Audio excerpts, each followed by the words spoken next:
Hola, bonita noche.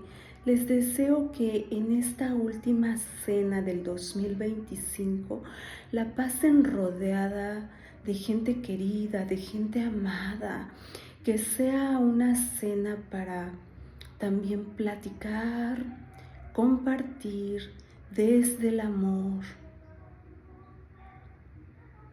y que el próximo año, que está a unas horas por entrar, venga cargado de abundancia, de amor, de prosperidad, que se fijen nuevas metas, nuevos propósitos. Y recuerden dar gracias al Creador, a la divinidad, por todo lo que nos brinda, por todo lo que nos da, por las cosas más simples como respirar, ver, comer. Así que sonrían y disfruten la vida, porque la vida es como un soplo de aire, se pasa volando y se va tan rápido que en un abrir y cerrar de ojos todo se ha marchado.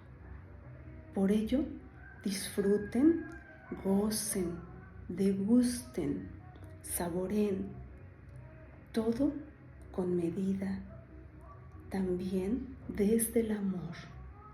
Recuerda compartir lo que tengas en tu corazón, y si aún no tienes nada sembrado, siembra amor y verás cómo tu ser brilla y asimismo puedes compartir desde el amor, con un trato amable, una sonrisa.